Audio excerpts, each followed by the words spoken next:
You're listening to the Youth for Life podcast with Michelle Baum, Director of Why for Life at Lutherans for Life, where we prepare youth to be gospel-motivated voices for life. Be sure to stick around after today's live recording of our Chats for Life program to find out how you can be live too on our next Youth for Life podcast. Chats for Life. We are excited to meet our guest, Abigail Lorenzen. She is the education coordinator to Right to Life of Northeast Indiana. So we welcome her tonight. She's going to be talking to us about apologetics for the unborn and giving us some ideas about things that we can talk about, things we can say, and the way that we might be able to say it. So just a quick question at the beginning, real quick, how many of you have ever gone through any apologetics training? Just to give Abigail a little bit of, okay, so some of us have done some of that. All right, so let's go ahead and open with prayer, and then I'm going to hand it over to Abigail. Dear Heavenly Father, we thank and praise you for this night and for this opportunity to gather together to learn about how to support life, in particular, the lives of those who are unborn. We ask, Lord, that you be with us, that you be with Abigail, that you give her wisdom and enthusiasm as she shares this life-saving message. And we ask that you be with our youth tonight, that they might learn a great deal and be able to interact and to use these gifts and skills that they'll be taught tonight in an effort to save others. All of these things we ask for and we praise you for in Jesus' name. Amen. So yeah, thanks, Michelle, for having me. This is totally fun. Presenting and having conversations like this with people is what I love to do, which is why I'm the education coordinator for my local Right to Life. I'm also a grad from CUC, which we talked about a little bit for those of you who were on earlier. So I love doing this too and having some of our sister Concordias as well as my alma mater on. So we are going to work through some apologetics stuff. The apologetics training that I like to present to people is based in natural or general revelation, right? So when we talk about the ways that we know of things about God, there's generally two kinds of revelation, right? So there's special revelation, which is the Bible, and there's natural revelation or general revelation, which is the world around us. So I find that it's really effective to use natural revelation as a basis for arguments because you can talk to anybody with it, right? Most people, most civilized modern people will tell you that science and logic is the basis for how they live their lives. Now, that's not true at all. They tend to ignore science and logic, but it's a nice starting place. And it's somewhere that you can say, oh, okay, great. We have that in common. That's awesome. And starting at a shared foundation does wonders for the effectiveness of a conversation where you're working on things in which you have very different views. Right? So if we can start at this baseline and say, okay, good, we'll start with science and logic. That's great. But I find it's also really effective inside the Christian church because we tend, especially cradle Christians, tend to have this feeling of like, yeah, this is what I've always been taught. This is what the Bible says, and that's great. And then there's this sort of lingering, but kind of a feeling to it. And so it's really cool to take a look at God's world and say, look, he created it. It's going to speak his truths. Dig as deep as you want, and it will never contradict his truths. It's so incredible. So the same thing is really true is true and really cool when you look at creation apologetics, right? Dig as deep as you want, and creation is going to profess the truths of its creator. Same thing is true inside of the pro-life movement. Dig as deep as you want. It's always going to confirm that every human being has equal value. So that's kind of where we're starting. I want to give you guys a quick look at, let me make this go now. We're going to do a quick look at worldviews. I'm going to speed through this because there's a really good connection I can give you if you want more of that kind of thing. We're going to talk about what's going on in the US. We're going to do a quick embryology lesson because I find most people have no idea how human beings develop in the womb. We know how tadpoles do it, turn into frogs. It's incredible. But our textbooks literally do not cover it. So we're going to talk about that. And then we're going to really dig into the apologetics piece. So we're going to move pretty fast tonight, but you guys are all top-notch students, right? So you're going to be trekking along with me. And Michelle can always connect you back with me if you're interested in going a little more in detail about things. We also have trainings that we do nationally that are this based. So it's different than what Y for Life does. It dovetails really nicely. So if you're interested in that kind of thing, you can let me know. Feel free to ask questions throughout. Michelle is going to field those for me. So don't feel like you're interrupting if you want to ask a question. All right, so worldviews, okay, especially now that we're post-Roe, we're entering a Dobbs era. And actually in Indiana, today is our first day that the abortion clinics are shut down. Our ban went into effect today. So it's a big deal. But as we're talking, and it's interesting, I do all of the media interviews for our organization. I'm the face on the news. I'm the face on the radio. I almost said, I'm the voice on the radio. It's interesting because I hear my counterparts on the other side working for Planned Parenthood, working for the ACLU, saying very similar things as to what I say. So things like, we care about women. We care about families. We care about the health of these women who are carrying these babies. Of course, they don't use the word babies. All of this same language about health and love and care and support and rights, it's all the same. Why? Why is it that we can say the exact same words and be diametrically opposed to each other? And then I hear pro-life people say things like, I do not understand how anyone could ever abort. I could never do that. And I think, okay, with that sort of a mindset, you're never going to get very far in conversation with someone who thinks the opposite is you. But why is there this huge difference? Why this huge gap? And it seems to be unbridgeable, even though we're talking the same words. So, worldviews.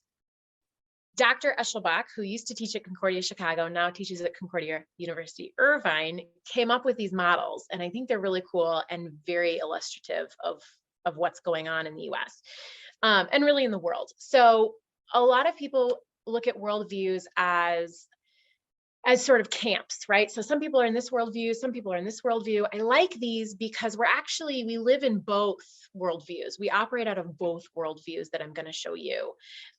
One is dominated by our flesh, and the other one is what our regenerated soul in God pulls us into. So it's really interesting to take a look, and for your own self on a daily basis to kind of say, wait a second, what worldview am I operating in right now? Is it the one that my fallen human nature is pulling me into? Or is it the one that God actually designed the world to be in? Because that one's truth. And this one, which I have up on the screen, is an illusion. So it's Red Pyramid World. In Red Pyramid World, and this is the one that most people in the world live in. Okay, so keep that in mind. The point of life is to get to the top of the pyramid. What's at the top of the pyramid?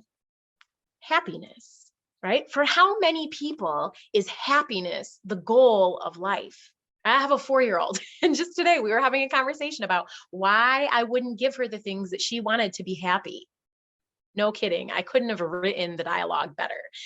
So happiness is the goal. You're trying to make it to the top, and anything that gets in your way, you're going to try to move, right? Because you're trying to be happy. So financial success, right? That is a way to be happy. The more money you have, the more power you have, the more power and money you have, the more likely it is that you can get what you want so that you can be happy, right? And isn't that what we see in the world constantly? People trying to get ahead so that they can be happy. But the interesting thing is that even when you play the game by the rules and win, you're still unhappy. Look at Hollywood, right? A perfect example of this. They've got the most money, the most power of anybody in the US. Are they happy? No, they're a disaster. They're in and out of rehab constantly. They're in divorce court. They can't figure out whose baby is whose. It's a mess. So even when you play the game right in Red Pyramid world, you still lose. But Red Pyramid world is one dimensional, right? All you have is now. When you die, you're dead. That's the end. So whatever I think is going to make me happy is what I'm going to pursue. And don't you dare try to get in my way, because you're just trying to control me so that you can be on top. Does that dialogue sound familiar inside the pro-life movement? You're just trying to control women's sexuality. Nope. No, I am not. I have like almost zero desire to do that, except in the ways that it would make your life better. But that's what they see. That's what they're thinking, because this is the worldview that they're living in. In this worldview, God either doesn't exist, is super distant and doesn't care, or hates me, because he's put this law into effect that seems to be squishing all my fun. It's ruining my happiness. So obviously he doesn't care. And my grandma just died of cancer, and she was the only person in my family who loved me. So obviously he hates me, right? This is, do you see this thought process happening for people? Right? So Red Pyramid world. Green arc world, and it's kind of fun if you take a second and replace the C with a K and be like, oh, arc. Green arc world is reality. This is how God created the universe, which is why our regenerated soul can recognize it and say, this is what truth is. This is the world that I need to live in. This is the worldview through which I need to see what's going on, because this is reality. So the little stick figure at the bottom, right, eloquently drawn, is God. God created out of love, right? He created out of love and supports all of creation in an integral way, right? He is here every day in and amongst us, doing his work, giving us opportunities, right? Intricate. So very much like the Atlas, right? You know, Atlas from the Greek or whatever mythology it is, holding up the world, right? There's God, okay? The next arc up is Christ, supporting creation again, but in a very particular way, right? Yet present at creation as the spoken word, now supporting creation through his suffering and resurrection. The next arc up, now we're going to switch over to the Genesis narrative even more, is man, right? Created to be the caretaker of creation. And then the next arc up there, the last green arc, is woman. Woman designed in a very particular way, and unlike men, able to bear children, right? See a little baby up there. Great. These are not my drawings. These are Dr. Eschelbach's drawings. So he can take the artistic credit for that. So you have women who are oriented towards raising the family because they are the only ones who can bear and then nurture a baby. Yeah. So you have women sort of pointed inwards towards the protection and the rearing of the family. You have men caring for and supporting their families, but then also doing that for their communities as well, right? And then you have Christ and God being even more so that support. In a Red Pyramid world, right? If you read the verse to them from Genesis that says, have dominion over the earth, right? Fill it, subdue it, that wording, what do they hear? This is where feminists go ballistic, is when you hear words like subdue and dominion. But if you're operating in green arc world, what is dominion? Well, wouldn't you say that God has dominion over creation? And yet, what does it look like? It looks totally different than what fallen human nature has done with it, right? So we've taken God's design and completely messed it up, because that's what fallen human nature does. It constantly asserts itself over and against what God has designed. Yet this is the reality of what we live in, but it's what people don't see. They're missing it. And that's why they misinterpret what's being said and apply it in a completely different way. And they've got their spears at our throats as soon as you say anything about wanting good for them, because they don't understand. Does that make sense so far? Yeah. Okay. So we're coming from two completely different worldviews when we're talking with people. And actually, a lot of Christians don't realize that they're living in red pyramid world. It's just not something that they've thought about or been asked to think about. All right. So moving on from there, let's do our little embryology thing here. So day one, conception. Most people at your age are now familiar with how this works. But a couple of things here that we usually don't talk about. The first one is that at the moment of conception, you are whole, you're unique, you're human, and one more that's important in the pro-life movement, you are alive. From the moment of conception, you fit the scientific definition of a live being. And that's a pretty convincing argument to use against someone. Or maybe not, I shouldn't say against someone, but use in conversation with someone. Say, okay, look up for me the scientific definition of a living thing. And let's compare it to a single cell embryo, moments after conception. You fit all 4 characteristics. Okay, you can't tell me that this, whatever this is that we're talking about, isn't alive. You're whole, right? Wrapped up inside that single cell is all the DNA that you need to become who you are today and who you're going to be in 40 years. Nothing is being added to you except for nutrients.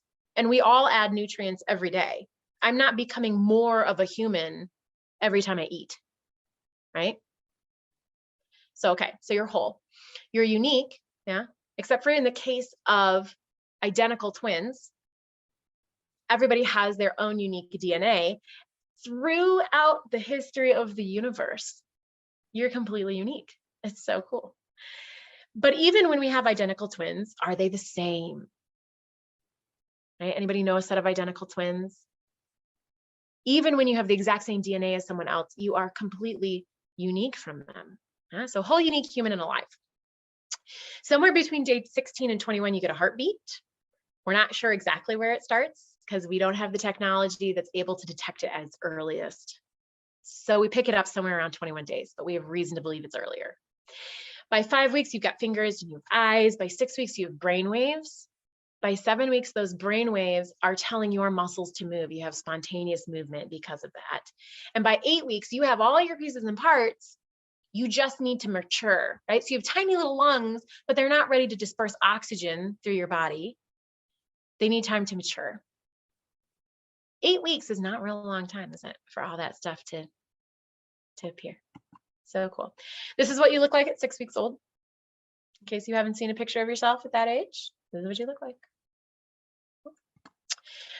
All right, so currently in the US, I don't know if you guys are aware of this website or not. I love it. It'll be interesting to see what they do with it now that state by state is figuring out laws for abortion. But if you've got another device with you that you can look it up, it's numberofabortions.com.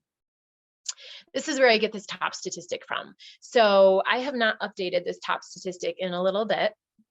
I think 2 presentations ago is when I updated it. So if somebody wants to look up the new number for us and share it with us, that'd be great. Just let Michelle know when you've got it up. But since Roe versus Wade, and this is a number I think a lot of people are familiar with, we're past now 64 million kids, right? When we think about the Holocaust was a horrific thing that happened, wasn't it? Anybody want to repeat the Holocaust? No, not really. And yet in the US alone, we've surpassed it by almost 11 times the amount of people dying. So about 10 million people died in the Holocaust. I'm sorry, about 6 million people, there we go. 6 million people died in the Holocaust. And we are right at the threshold there of 11 times that in just children being aborted. This breast cancer risk piece is a piece that a lot of people haven't ever heard about. It's being buried intentionally. There's an incredible documentary called Hush, if you're interested in this, but the link between breast cancer and abortion is a serious one. So by now you've probably read that statistic, so I'm not going to regurgitate it for you, but it's a fascinating thing that, again, a lot of people, they want to say abortion is healthcare. Okay, in what world is increasing your risk of breast cancer by almost 50% healthcare? We hear about smoking all the time. Smoking increases your risk of breast cancer by about 10%. So if we're going to wage war against smoking, we're going to need to wage a 4 times larger war against this. And yet that's not, I mean, for all the pink signs that you see in October, you never see one with this on it. And then when you complicate it with the statistic below it, that 50% of women getting an abortion in any given year have already had one, that puts them in that secondary risk category. And we've seen breast cancer rates in the US go up with the abortion rates. They follow a couple of years behind. And so, and it's not just breast cancer, but it's aggressive breast cancer in young women. It used to be only grandmas died of breast cancer. And now we've got these young 40-year-old, 50-year-old women who are getting breast cancer and dying from it because there's no way for us to cure it. It's so aggressive. This is a link to it. 64 to 68% of abortions are coerced. This is a really interesting one to bring up to people as well, to say, okay, well, if you believe in choice, what do you think about this? That almost 70% of women getting an abortion in the US, this is a US only statistic, 70% almost of women in the US getting an abortion are being forced into it. Given their choices, they would keep the baby. And yet someone else in their life is coercing them into it to the point where they feel like they have no other option. Somebody's threatening to kick them out of the house, or to divorce them, or they're under actual physical threat. This is not choice. If we only protected these women, think about how abortion numbers would drop. Right? And this is a piece where I feel like you could get pretty far. You could get a lot of traction in a conversation with a feminist about this. Do you feel like you want to see women being forced into an abortion? No, shouldn't they have their choice? Yeah. If a woman wants to have a baby, shouldn't she be able to have a baby? Yeah. Okay, good. Let's tackle this 70% of women who are being forced into it. Yeah. It's a kind of a fun, different strategy to take there. Quick question for you. One of the questions that came up in the chat, the information on breast cancer, where did that come from? Yeah, there was a meta-analysis done out of China. So meta-analysis is where they take a bunch of different studies and they combine them and take a look at the overarching data that it creates. These particular statistics I pulled off of the APLOG website, aaplog.org. It's the American Association of Pro-Life OBGYNs. I host our organization's radio program, I Choose Life News and Views, and 2 or 3 times I've had on Angela Lanfranchi, who is a nationally renowned breast surgeon. She's recently retired now, unfortunately, but a breast oncologist surgeon in particular. And so had her on talking about this connection. They're fascinating interviews to listen to. She's so cool. Yeah. And again, the Hush documentary is a great one to dig into there if you're interested in more of that information. The woman who did the Hush documentary is actually pro-choice. So it's like a great, you can't tell me that it's junk science and skewed because it wasn't made by pro-life people. All right. Any other questions? Or are we going to keep going? On we go. Okay. So if we're going to do apologetics, it's really important to take a second and sort of center ourselves around how are we going to have these conversations. The first piece is compassionately. You never know the full story of the person that you're talking to, even if it's your sibling. So you never know when you're talking to someone who's post-abortive, and that term includes men, right? Post-abortive men, that's a thing that exists. So you never know when you're talking to someone who's post-abortive, and you never know when someone's going to overhear you. And so this compassion piece is of the utmost importance because our goal is to pull people in so that they can find healing and find truth and find love, right? So compassion is always going to do that more effectively than tones that are condemnatory, especially when you take into consideration that statistic we were talking about coerced abortions. If almost 70% of women didn't make that decision, but instead were forced into it, how should we speak with them? Shouldn't it be compassionate? The number of women who actually have no idea what they're walking into when they walk into an abortion clinic is mind-boggling. The lies that they're told, the deception that's done inside the abortion clinic to keep them absolutely unaware of the truth of the situation. And a woman in a crisis pregnancy feels like she's drowning. And when you're drowning, you're going to try to do anything to save yourself. And so if someone says, well, this is a really easy solution, it's only going to take a couple of minutes, a couple $100, and you'll be done free and clear, nobody will ever know. That sounds like a great out. But if you're in that drowning, I have to survive, I have to save myself kind of a situation, you're also not going to start digging on like, well, what actually is this thing that I'm going into? You can't see me typing on my keyboard. What actually is this thing, right? You're not going to go Googling that. You're going to latch onto that one tiny little, what seems like a glimmer of hope, and go for it. Well, when they walk out of the abortion clinic doors, they're left with the reality of what they actually did. Right? The devil switches from the one shoulder to the other shoulder and now says, how could you do that? God will never forgive you for what you just did. This is where these women are standing, and men. So compassion is so important. And I've had people tell me years after my initial conversation with them that it was my willingness to listen to them and my interest in them as a person that actually started their healing journey after an abortion. That if I would have reacted in some other way, that it would have completely closed off that one chance at conversation that they had and finally were brave enough to take, that I was the first person they ever told that they had had an abortion. And that reaction says, I can talk about this. This is someone who understands and who's ready to pull me out of this black hole I've been living in. Right? That is the kind of people that we need inside the pro-life movement. People willing to reach out and pull post-abortive men and women out of the black hole, because that's where they're living. And we see huge rates of drug and alcohol abuse and suicide rates, depression rates. They're all through the roof for people who are post-abortive. So this is a huge piece. The second piece is intelligently, right? Using statistics that you are sort of fudging because you can't quite remember what they are is the best way to ruin someone's trust. And if you've ruined their trust, they're never going to engage you in a conversation that matters. So it's really easy to say, you know what, I can't really remember the statistic. I think it was something like, and put out what you think you remember, and then say, I'd have to look it up for you, which I'm happy to do. Generally, they're going to go with the statistic that you think you remember, because human beings are a little too lazy to say, you know what, I'd like you to follow up on that. Now, sometimes they will, and then you need to go find the statistic, and Michelle and I are here to help if you can't find it.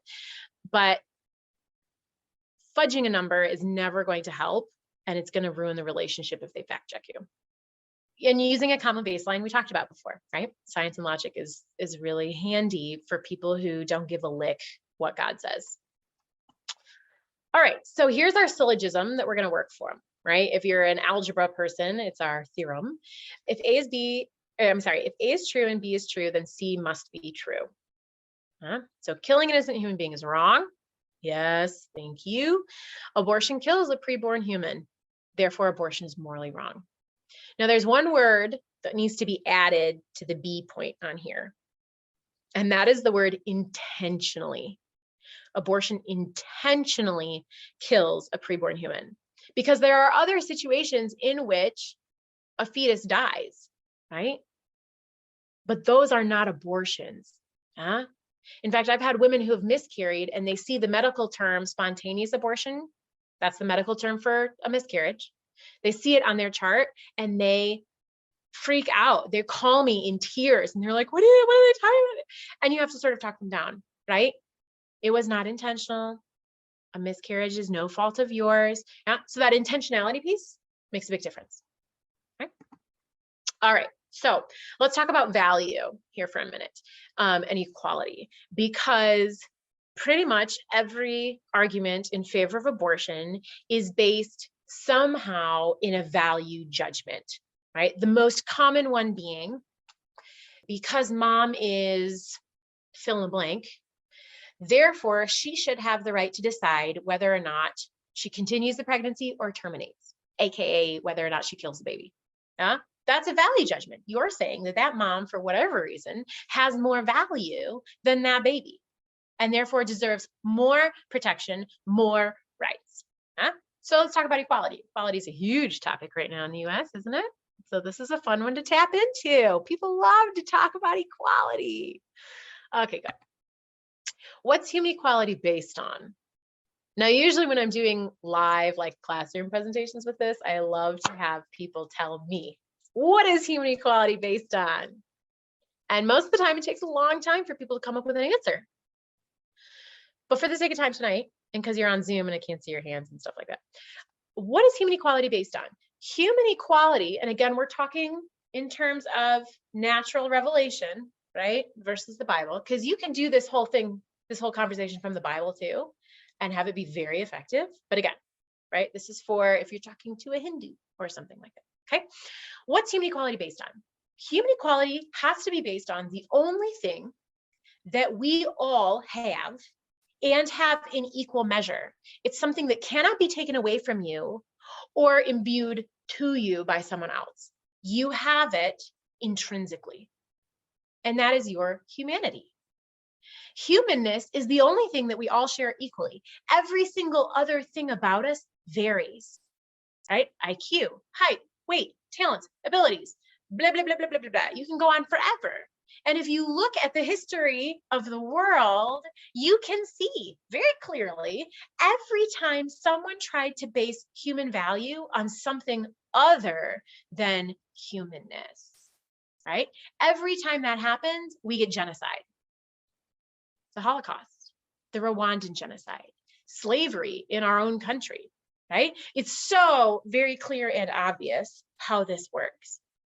Okay, so human equality has to be based on humanness. Otherwise, you effectively kick the legs out from underneath the table of equality. It cannot exist. If you choose an arbitrary characteristic and say, this is what gives people value, right? You just look at history and see how that worked out. Okay, so humanness.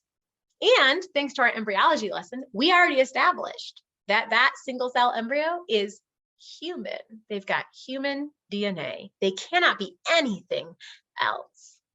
So if humanness is what equality is based on, then that single cell embryo must be equal to the rest of us. And it's fun to watch people try to wiggle out of this, right? They'll say, oh, well, take them to the logical conclusion of whatever point they bring up, right? If they want to, well, what they'll do is they'll choose usually one of 4 attributes. And this is what we're going to go through next. For those of you who have done some apologetics work, you've probably been through an acronym called SLED, S-L-E-D. Yeah. People in conversation at this point are going to turn to one of the 4 differences between who we are today and who we were when we were this big. But I'm going to argue none of those 4 differences changes your value as a human being. Therefore, none of them can justify abortion. So what are those? The first one is size. Does size dictate value in human beings? No, it does not. My husband is 6'4", right? If he way up here, 6'4", and he's a big dude. If he shot and killed me and they hauled him into court and said, why did you do it? And he said, well, because she's more than me. Would he be justified? No, right? Size can dictate value in things, yeah, like diamonds and gold bricks and workhorses. And if we look back at American history, there was a time where people were valued based on their size. It was in slavery, right? If you're picking someone to work in your cotton field, do you want the scrawny little twiggy guy or do you want the big burly dude? And their price went up based on that. Is that where we want to return to as a society? Was that the correct way of living? Right? So size cannot dictate value in human beings. It cannot change equality.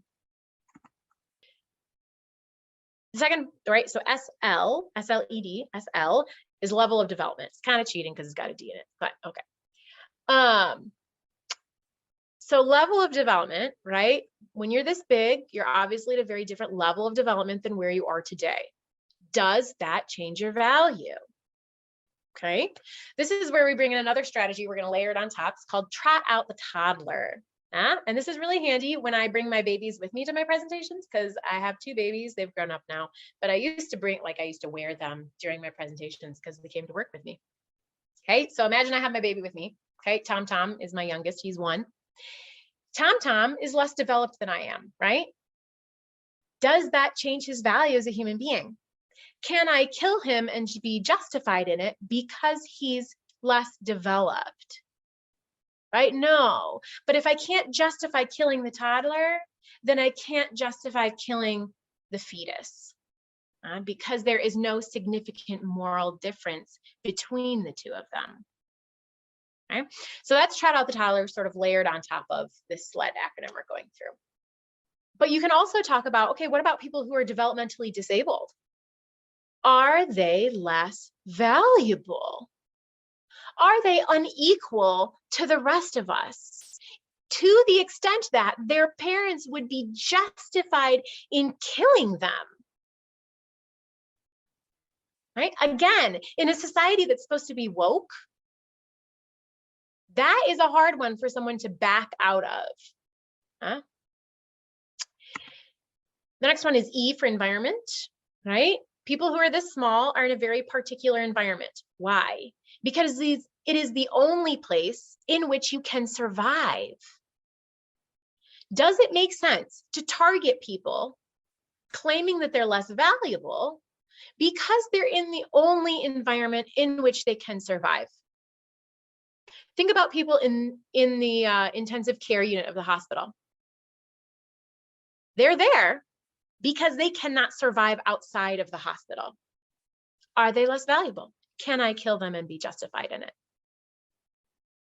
All right? Doesn't make any sense. And the last one is degree of dependency. One moment on the environment thing. This has never occurred to me before to talk about. So if somebody's interested in digging into it with me, it'd be super fun. But the idea of, right, because it's inside mom's body, yeah, it would be really fun to take the conversation here and talk about the process of conception. That no one generally is surprised that sex can lead to a baby, right? So the idea of an invitation.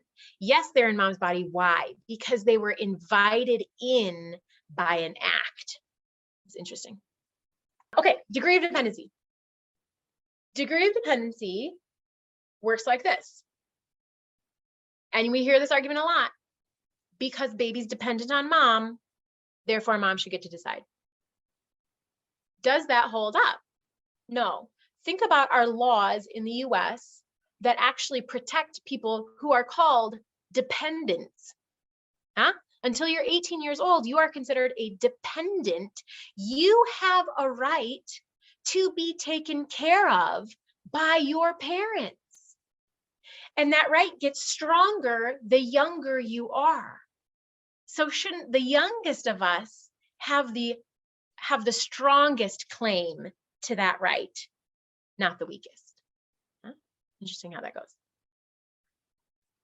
The hard cases, right? So this is a place to come back to the compassion piece. Sometimes in the course of a conversation, someone will bring up the hard cases, which are rape, incest, and life of the mother, because they're trying to do a showstopper.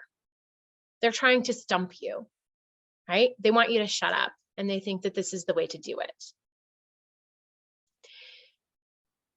More likely, and what we want to assume, is that they're asking because they themselves or someone in their life has been through this.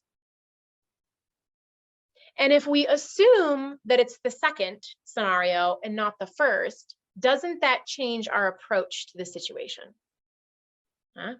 So coming back to that compassion piece, right? In the course of these conversations, our adrenaline can really go up. Yeah, I know mine does. I love question and answers. So like, put me in give me some questions.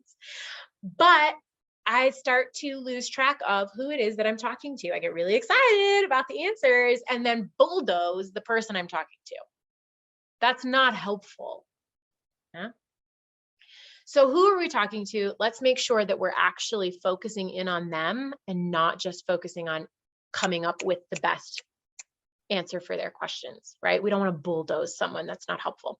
Okay, so even in the situation of rape, we can take a logical approach to it, right? It's good to first recognize the emotion of it, to say something to the extent of, again, showing that common baseline. Being raped and conceiving a child against your will because of it is a horrible situation to be in. It should happen to no one. It is a travesty. And the people who commit rape should be prosecuted to the fullest extent of the law. If you start there, that's going to do a really good job of framing the rest of the conversation, right? And don't we agree with that? So let's lead with what we agree about. Huh? Okay, but let's take a look at what's actually going on here. You don't have one victim, you have two. You have the woman who was raped and the baby who was conceived out of rape, a situation in which they had no control, and yet it will negatively impact the rest of their life. Their relationship with their dad is trashed from the start. And fatherlessness has huge ramifications on the kid, right? So even just to like look at that tiny little piece, huh? This kid is a victim. Okay.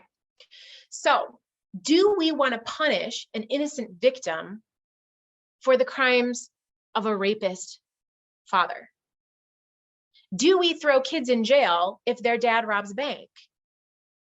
No. In fact, we spend lots of money in the US trying to insulate kids who have criminal parents, right? So it doesn't make any sense to give a kid a death penalty for something that they had nothing to do with.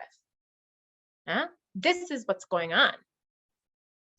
Do we want to, in a civilized society, follow one violent act with another? And not only that, but in the case where you abort a child who was conceived out of rape, what you do is you take the woman who was the victim in the first violent act and you make her the aggressor in the second violent act. You know what that does to women? It complicates the grief. And it complicates a lot of other things, right? So you can see some of these statistics. It raises their suicide risk by 600% just to have an abortion. That doesn't include the rape, right? So if your risk of suicide goes up after rape and it goes up after abortion, what happens when you put the two on top of each other? It's going to get worse, not better, right? Is that what we want to do to women? Drive them to suicide? No. So this narrative that we're so used to hearing that abortion is the way you fix a rape is completely absurd. It flies in the face of the data, right? Substance abuse goes up by 110% for alcohol and 110% for drugs and 220% for alcohol, right? We talked about the breast cancer risks. And then I have given birth preterm as an example of all the other physiological effects that abortion has on a woman's body. There's a lot of damage done during the course of an abortion that will affect her pregnancies later in life, right? Is that what we want to do to someone who's been through a rape? Again, on the radio program, I have a chance to talk to people who I wouldn't normally get to talk to because they're coming on for interviews. And I've interviewed a woman, her name is Paula Payton. She runs an organization called Hope After Rape Conception. And she is an anomaly. There's only one other person in the US that we know about that's like her. She was both conceived in rape and is a mother from rape. Think about that for a second. Conceived in rape So she is this baby that everybody is advocating to abort. And she is a mother because she was raped and conceived. And you know what she tells me? She says she's sick of being the poster girl for the abortion movement. And she said that when she was pregnant with her baby, that baby was the glimmer of hope that pulled her out of that black spiral. The one thing worth living for. The one beautiful thing that came out of such a tragic and horrific incident. But her church family, which was the only family she had at the time, her church family kept coming up to her and saying, you can't love that baby. That's Satan's baby. You need to abort that baby. Her church, her Christian family, that's what they were telling her. This is the poison in the US when we allow exceptions to stand. This is what we're communicating, is that those people's lives are worth less than the rest of ours.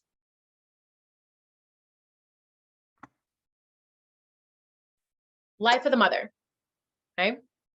This one is one that I think a lot of people misunderstand. And there's been some really good dialogue surrounding it lately, ever since Roe toppled.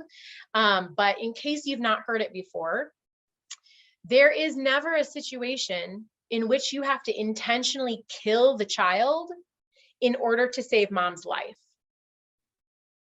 Now, how is it that we can say that? Because there are lots of situations in which we need to get baby out, right? Mom is sick and dying. There are complications because of the pregnancy. If she's not pregnant anymore, those complications disappear, right? So her organs are shutting down. She's on the brink of dying only because she's pregnant.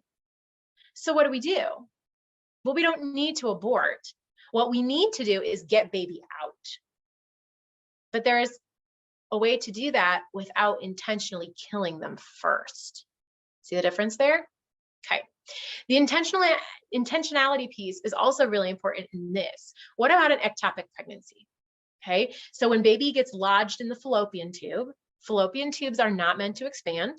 And by the time they're like, I don't know, I think it's like 7 or 8 weeks old. I would have to look it up to know exactly when, but somewhere around there, maybe even earlier, that fallopian tube is ready to rupture because it cannot take that growing baby. If the fallopian tube ruptures, our chances of losing mom are almost 100%. So when we find an ectopic pregnancy, we remove the baby. But currently, our technology does not allow us to reimplant that baby in the uterus. So we know that when we remove that baby is going to die. Is that an abortion? No, because your intent is not to kill the baby, right? And that's why this question at the bottom of the screen, I think, is really helpful. Ask this question. If we could save the baby, would we? If the answer is yes, then it's not an abortion. Because the answer is always no in an abortion clinic. They get paid for the dead baby, not for an alive one. Huh? Are you intentionally killing the baby? Or in the course of saving mom and baby's life is tragically lost. But we tried, right? Anything that we could have done that we thought would have saved that baby, we tried to do. Huh? It's two very different things. Huh? Another fact just to add to that. Yeah. So when you talk about the ectopic pregnancy, and you mentioned APLOG before. So Donna Harrison is the president of APLOG, and she's spoken at our conferences a number of times, and she will say somewhere between 90 and 98% of all babies that are conceived and implant as an ectopic pregnancy are already past, like they have died by the time they are removed from the fallopian tubes. So another, it's a scare tactic that abortion advocates use to make their point. We have to have abortions because, of this. And the truth is the baby, for the most part, has already died. Yeah. So and even sadly, if it is still alive, It's not an abortion. So it just is Right. completely, unrelated. Yeah. Awesome. Thanks. This is a really great quote that I love that deals with late term abortions. So now, right, in the US, we've got all these states who are pushing the other direction and becoming late term abortion meccas. And so this is just, I think, a really great demonstration of why that's completely unnecessary. Everybody read it? Good to go? Okay. This slide maybe doesn't apply to you guys because you're way too far away. But just the idea of, right, we have tons of things going on. Y for Life has awesome stuff going on as well. Like we'll be at the conference in January in DC, our group from Fort Wayne will. So wherever you are, and if you need help connecting in, let Michelle or I know to be able to do events with your local Right to Lives in those areas, because they're doing things and they need you. They need the young people to show up and re-energize that. Because I tell you what, the 70-year-olds, they always ask me, they're like, do high schoolers think that the babies are valuable? Like, are high schoolers pro-life these days? And then when I tell them, like, yeah, the March for Life is largely high school and college students, they're like, oh my gosh, that's incredible. They get so much hope out of it. So just showing up for them is great. But obviously it impacts the society when you guys show up to things. So find what's going on and take the time to actually get up, dress up, and show up. There's my contact information. If you're ever interested in reaching out to me, you're welcome to. You can also talk to me through Michelle or talk to Michelle, because in a lot of ways we have sort of similar resources and ways of connecting people. So however I can be a resource to you guys, I'm happy to do that. So if anybody's got questions in there, and then anybody who wants to stick around, I can stick around for some minutes yet and field any questions. This is your chance. The burning questions. What do you have? None. They have none. That's fine. I'll go to bed. I'm tired. Yeah, Anna has one. Actually, I do have one question. What was the name of that breast cancer doctor that you said retired recently? Yeah, her name is Angela Linfranchi. Let me see if I can just pull her up real quick, because that last name. There she is. Thank you. She's awesome. Good. What else? What was the name again, you said, of the show that you host? Oh, the one that I host is I Choose Life News and Views. And it's on the major podcasting sites, except for iTunes right now. And I don't know if they're shadow banning us or if it's our fault. But we're on all the others pretty much. So like Google, Podbean, all those. Anything else I can do for you guys? Or answer for you guys? Or is there anything that you've been hearing kind of post Dobbs that you need an answer for? I think Matthew has a question. I have a question for you. You were talking about how an embryo meets all 4 qualifications for life from the very beginning. Yeah. Wouldn't like a drop of blood from you also meet all 4 qualifications of life? Ooh, and also contain your human DNA and therefore be human? So pull it. What are those? List out those for me, because I can never remember them correctly. So I don't want to lean on my memory. I believe it's ability to respond to outside stimuli, ability to reproduce, ability to process, like create process energies. And I don't remember what the fourth one is. Metabolize food for energy is the one you were getting at. Yeah, I have to look up the fourth one. Here's my initial thought on that, is that those things are only true when the blood is inside of you. And so therefore it's not your blood, it's you. But wouldn't the embryo also die as soon as it leaves the mother? Yes. Just like your blood dies as soon as it leaves you? But it's because you're stripping that baby of its hospitable environment. So what you're actually getting at, Matthew, I think, is the differentiation between parts and a whole, right? So people usually phrase it like this. They say, okay, if I just scratched off a bunch of skin cells, did I just do a mass homicide? right? Mhm. No, you're confusing parts with a whole. So an embryo is a whole organism in and of itself, Mhm. whereas blood cells are part of an organism, right? So Mhm. similar to a wheel in a car, yeah. So there is a differentiation of how we talk about things in the scientific world based on, is it parts or is it a whole? Can it operate on its own or not, right? And so to your point of, if you remove the embryo, won't it die? Yes, but because you're stripping of it of its hospitable environment. So things need two things to survive, right? Human beings need two things to survive. You need nutrients and you need a hospitable environment. An embryo, because of the way that God designed the world, their hospitable environment and nutrients both come from the same place, and that's mom's womb.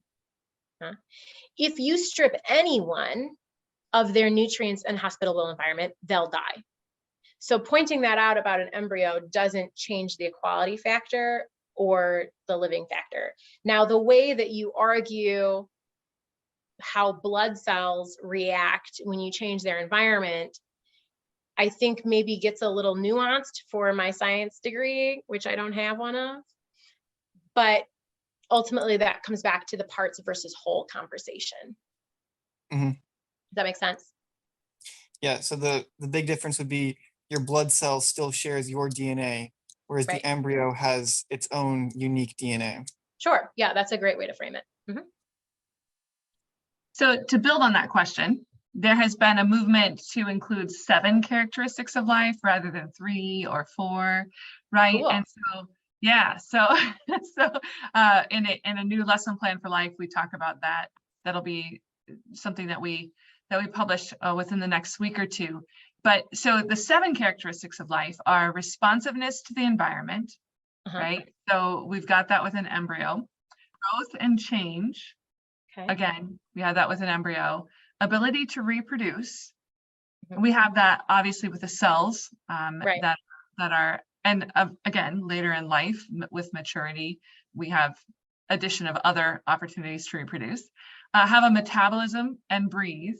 Now, most of them don't create the breathe or don't include the breathe, but have a metabolism, which an embryo does. Maintain homeostasis, right? So that you can control what's happening. The being can control what's happening internally and survive, which it can. Being made of cells and passing traits on to offspring. So in other words, unique DNA, right? DNA that can be passed on. So there, Matthew, I think you've got some things that wouldn't apply to blood either. So it's interesting that in creating those 7 characteristics to try and make it more complex, and to eliminate the embryo from having life, they've actually eliminated some of the other things that I think people have been able to argue in the past. So, and even the breathe thing, that's cellular respiration counts as breathing and stuff like that. And babies in utero actually do the movements of breathing. So even if somebody wants to go on a less scientific path for that, all the movements are there. They're practice breathing when they're little. So it's great question. Anything else from anybody else? Thanks, first of all, to Abigail for a fantastic presentation, and we hope to build on that for next week. Next week, I will be presenting. We're going to talk about de-escalation techniques. So in other words, how to have a civil conversation about life when you're being attacked. Right? Super fun. Yeah, so we're gonna look at that, and actually be sure you come and be ready to talk, because we might have some practice with it. So I hope you join us again 2 weeks from now at Chats for Life. So thanks again. Thanks for joining us for today's life topic. Check out whyforlife.org or email Michelle at whyforlife.org to find out how and when you can go live with us at our next Chats for Life session. Or join us next time, right here at Why for Life Podcasts, where youth learn how to be gospel-motivated voices for life.